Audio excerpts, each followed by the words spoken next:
خاص تعلق نبی کریم علیہ السلام کے ساتھ. میں آپ بہت بڑی تعداد میں یہاں جمع ہیں, محبت سے آئے ہیں.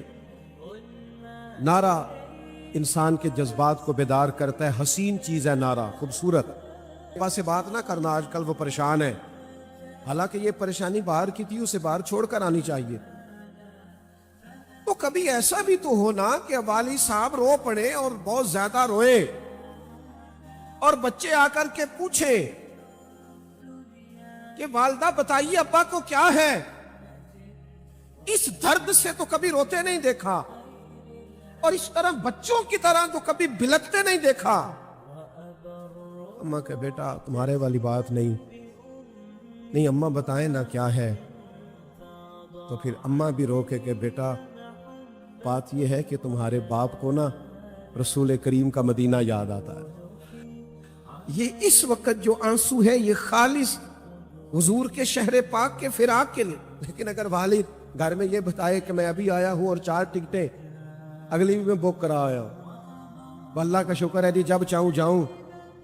آپ مجھ سے ناراض نہ ہوئیے گا, پہلے لوگوں کے پاس پیسے تھوڑے ہوتے تھے, کمیٹیاں ڈالنی پڑتی تھیں, جمع کرنا پڑتا تھا. کئی جگہوں سے لوگ دعائیں لیتے تھے, کئی راتیں تڑپتے تھے. حضور غوث اعظم کی خدمت میں شخص آیا, سرکار بغداد کی, حضور حج پہ جا رہا ہوں, میرا نفلی حج یا چوتھا پانچواں ہے, دعا دیجیے. حضرت غوث اعظم رضی اللہ تعالیٰ عنہ وہ نیرا شجرہ دے کے چھوڑ دینے والے مشائخ نہیں تھے, وہ گہرائی تک تربیت کرنے والے لوگ. سرکار بغداد فرمانے لگے حج پہ جا رہا ہے؟ حضور ہاں. فرمایا ٹھہر جا, اگلے سال جانا, نفل حج ہے نا تیرا, رک. کہ حضور کیوں؟ فرمایا یہ آئندہ سال بتائیں گے. اگلے سال جب حاجیوں نے تیاری کی تو رو پڑا, کہنے لگا حضور سال بیت گیا ہے, حاجی جا رہے ہیں, میرے لیے کیا حکم ہے؟ اور جب اس کے جملے ٹوٹ رہے تھے, ہونٹ کانپ رہے تھے, اور جب اس کے لفظوں جملوں میں درد پورا تھا, تو سرکار نے فرمایا اٹھنا میرے سینے سے لگ, اور پھر ماتھا چوم کے فرمایا اب جا حاضری دینے, اب دیکھنا کتنا کرم ہوتا ہے. میں اور آپ جدید دور کی ساری آسانیوں کے درمیان جب تک ہماری طبیعت میں وہ کیف پیدا نہیں ہوتا, وہ رنگ پیدا نہیں ہوتا, یہ حضور کی محبت کا فیض ہم نے خود دینا ہے اپنی اولادوں کو, یہ انداز ہم نے خود بانٹنا ہے, یہ درود پاک کی تسبیحاں ہم نے خود سے چلانی ہے اپنے گھروں میں. اب تو ہر جگہ موبائل میں ٹیپ ریکارڈر میں نعتیں موجود ہیں, کیوں نہیں ایسا ہوتا کہ رات کو ہم نعت سنتے سنتے سو جائیں؟ یہ سارے انداز اپنی زندگی میں اپنانے ہیں. حضور نے فرمایا جب تک تمہاری خواہشات اس دین کے تابع نہیں ہو جاتی جو دین میں لے کے آیا ہوں, تمہارا ایمان ہی مکمل نہیں ہوتا. یعنی تم نے اپنے آپ کو سمیٹنا ہے, بدلنا ہے, اس رشتے کو تم نے حساس رشتہ بنانا ہے. حضرت انس بن مالک رضی اللہ تعالیٰ عنہ فرماتے ہیں حضور کے ایک غلام تھے, وہ درزی تھے, انہوں نے نبی پاک کی دعوت کی, سرکار کے ساتھ میں بھی حاضر ہوا. یہاں روز نہیں پوچھتے لوگ بچوں سے کہ آپ کو کیا پسند ہے, آج کیا پکائیں. حضرت انس بن مالک کیا فرماتے ہیں, کہتے حضور کے ساتھ گیا, اس نے دعوت کی تھی, کدو شریف اور گوشت پکا رکھا تھا. محبوب کو گوشت بھی مرغوب ہے, لیکن فرماتے اس دن میں نے دیکھا حضور گوشت ہٹاتے جاتے اور کدو شریف نکال کے تناول کرتے. حکمت نہیں پوچھی میں نے, فائدے نہیں پوچھے, یہ کس لیے کھانا چاہیے یہ سوال نہیں کیا, کیونکہ رنگے چمن پسند نہ پھولوں کی بو پسند, ہم کو ہے وہ پسند جسے آئے تو پسند. بس محبوب کو کھاتے دیکھا, فرماتے اس دن سے کدو اپنا مرغوب ہے, کدو ہمیں پسند ہے. میں نے اور آپ نے یہ کیا ہے کہ ہم نے اپنی عملی زندگی میں محبت رسول کا وہ رنگ پیدا نہیں کیا. کبھی کبھی اس طرح کی بھی تو محفل ہو نا جیسی حضرت عباس کے گھر میں سجی ہوئی تھی, حضور کا ذکر ہو رہا تھا اور دروازے پہ کھڑے ہو کے اللہ کے محبوب بھی باتوں کو سن رہے تھے, اور جب محبوب آئے تو دعائیں بھی عطا فرمائیں. جب تک ہم اپنے اس ذوق کو روز برقرار نہیں کرتے، تازہ نہیں کرتے. کافر آپ کے خلاف سازش کیا کرتا ہے؟ کیا سازش کرتا ہے آپ کے خلاف؟ اتنا سرمایہ لگا کے قادیانیوں کو پروموٹ کیا گیا. آج تو یہ ذرائع ہے نا آپ کے پاس. لوگ کہتے ہیں جی وہ سوشل میڈیا تھا، فلاں بد عقیدہ اس لیے معروف ہو گیا. تو اس کے زمانے میں تو کوئی میڈیا نہیں تھا، وہ کیسے معروف ہو گیا؟ اور ڈھیر ساری جگہوں پہ وہ پہنچ گیا.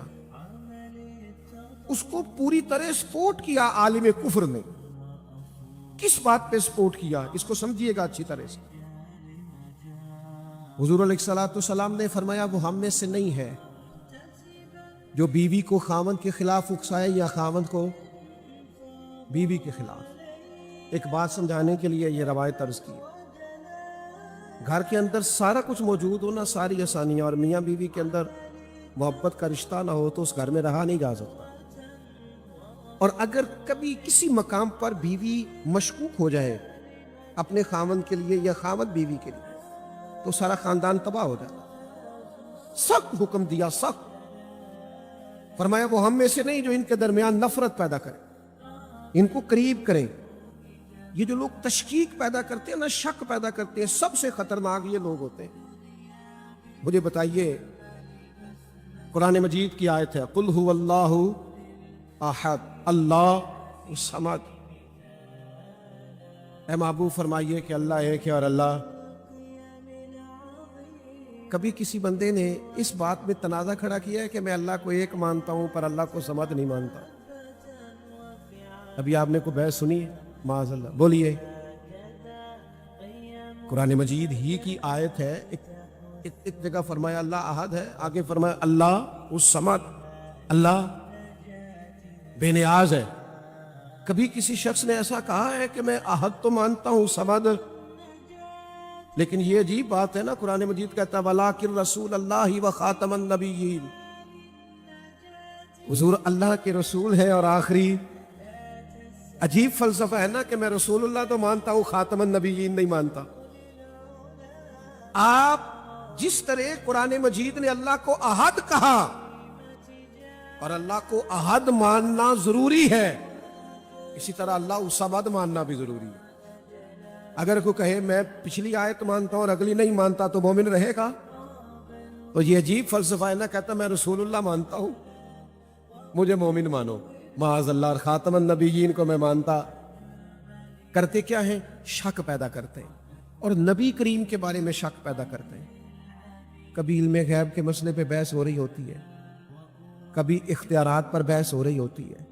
آپ یقین کریں کبھی کبھی تو دل کو تکلیف ہوتی ہے کہ یار آپ ہر اس چیز کو موضوع بحث بنا دیتے ہیں جس کا تعلق حضور کی ذات کے ساتھ ہوتا ہے.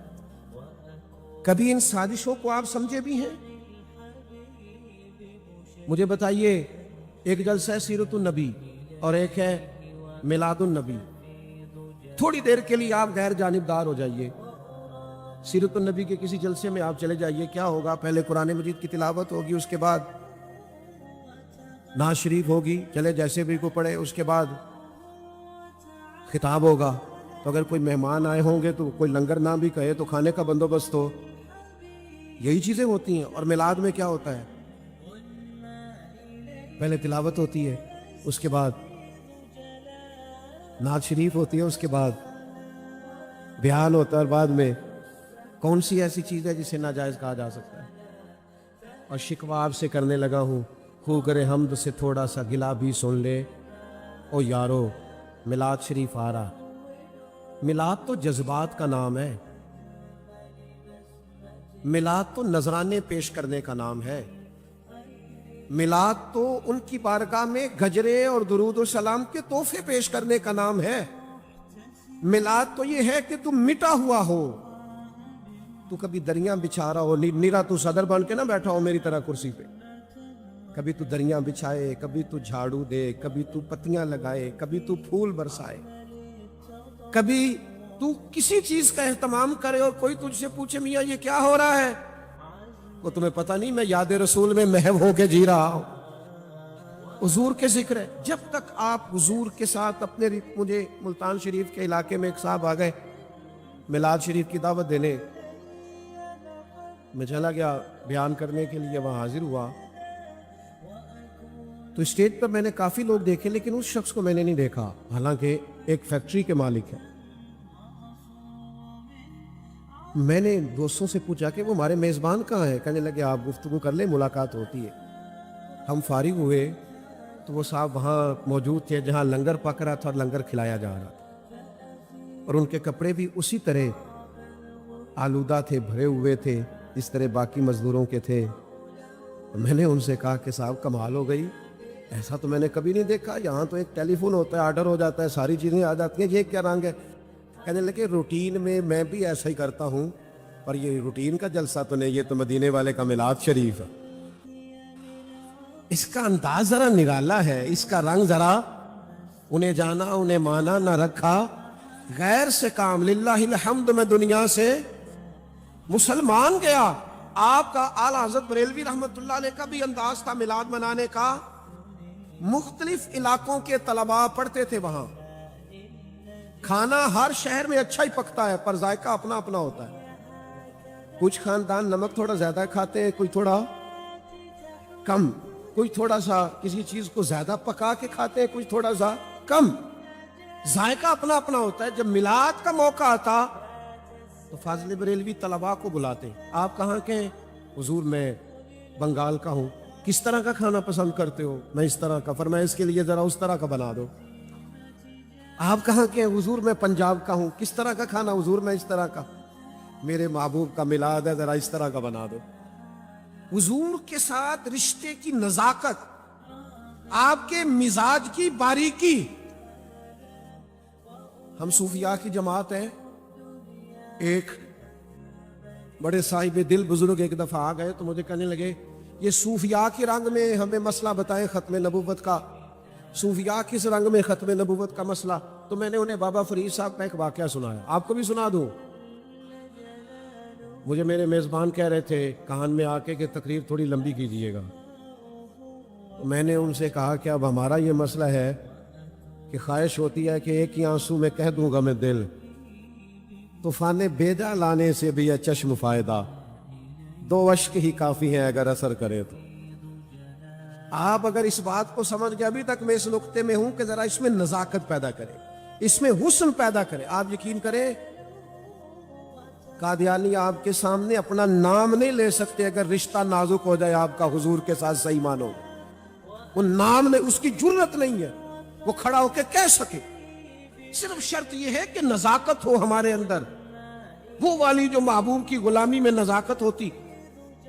بابا فرید صاحب رحمت اللہ علیہ کا بڑا عشق تھا حضرت خواجہ قطب الدین بختیار کاکی سے، اپنے مرشد سے۔ بس بات سمیٹنے لگا ہوں، بات پر غور کرنا، بڑا عشق کرتے تھے۔ تو خواجہ قطب صاحب کے سامنے رکھ دی، اب تو ناراض ہو گئے، فرمانے لگے کہاں گئے ہو بھائی، میں تمہیں کیا کہہ رہا ہوں، آؤ پیر صاحب کے سامنے رکھو۔ بابا فرید صاحب رو پڑے۔ ان کے سامنے نگار نے لکھا ہے تڑپ کے روئے، کہنے لگے حضور غلطی ہو گئی، معاف کر دیں۔ آپ کو 3 دفعہ کہنا پڑا، پھر اٹھایا، ہاتھ کانپ رہے ہیں، رو رہے ہیں۔ اور جب بڑے نہ دوبارہ خواجہ قطب کے سامنے تو حضرت خواجہ اجمیر عطائے رسول ہند الولی حضرت خواجہ اجمیری اٹھے، بابا فرید کا ماتھا چوما اور کھانا رکھا، پھر خواجہ قطب کے سامنے فرمانے لگے قطب الدین فرید کو کچھ نہ کہہ یار، اسے تیرے سوا نظر ہی کوئی نہیں آتا۔ اور سنو لوگو ہمارا مسئلہ کیا ہے؟ مسلمانوں کا مسئلہ یہ ہے کہ ہمیں مدینے والے محبوب کے علاوہ نظر ہی کوئی نہیں آتا۔ ہم کہتے ہیں بس انہیں جانا انہیں مانا، نہ رکھا غیر سے کام، للہ الحمد میں دنیا سے۔ اور کچھ لوگوں کو بعض اوقات اجازت ہوتی ہے کہ چلیں آپ کچھ کر لیں، کسی اور طرف دیکھ لیں۔ چونکہ میں نے واقعہ بیان کیا ہے تو میں ایک روایت بخاری کی پڑھ دوں، بات پکی ہو جائے۔ حضور مسجد نبوی میں تشریف لائے، حضرت عمر تورات پڑھ رہے تھے، محبوب دیکھ لیا، حضور ناراض ہو گئے، یا رسول اللہ یہ تورات اللہ کی کتاب ہے۔ فرمایا عمر تم تورات پڑھ رہے ہو؟ گویا محبوب کریم حضرت عمر کو کہہ رہے ہیں میرے علاوہ ادھر ادھر دیکھنا چاہ رہے ہو؟ فرمایا تم تورات پڑھ رہے ہو؟ قسم اللہ کی عزت کی اگر حضرت موسیٰ کلیم آج حیات ظاہرہ میں ہوتے تو میرا کلمہ پڑھ کے میری پیروی کرتے۔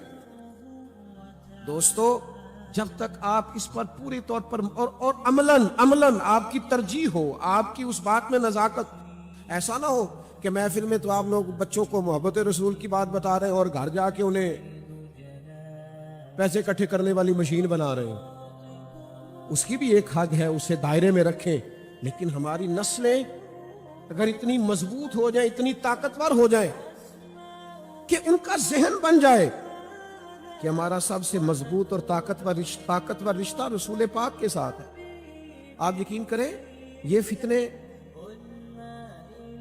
یہ ان کی تو جرت نہیں ہے کہ یہ نام بھی لے سکے ہماری نوجوان نسل کے سامنے اپنا، صرف کہیں کہیں میرے جیسے لوگوں سے، کہیں والدین سے، کہیں اساتذہ سے کمزوریاں رہتی ہیں۔ ہمیں انہیں تسلیم کرنا چاہیے اور آنے والی نسل کو خبردار کرنا چاہیے ان ساری چیزوں۔ جب ہمارے گھر میں بھائی میرا ایک دیہات سے تعلق ہے، والدین اگر کسی پڑوسی سے ناراض ہو جاتے تھے تو بالکل جب چھوٹے تھے نا، شعور بھی پختہ نہیں تھا، تو کوئی ہمسایہ، کوئی مہمان آ کے کہتا تھا نا اندر سے ذرا بلا دو، تو کہتے تھے ہم نے نہیں بلانا، ہماری ان سے ناراضگی چلتی ہے۔ حالانکہ ہماری ناراضگی، آپ کے ساتھ بھی ایسا ہوا ہے کبھی؟ اتنے پکے تھے والدین کی محبت میں کہ 3-4 سال کی عمر پڑوسی کے گھر نہیں جاتے تھے، اس لیے کہ ہمارے ابا اس سے۔ تو بھئی ہم اپنے والدین کی محبت میں اتنے پکے ہیں تو مدینے والے محبوب کی محبت میں آپ کو اس کو سمجھنا ہے۔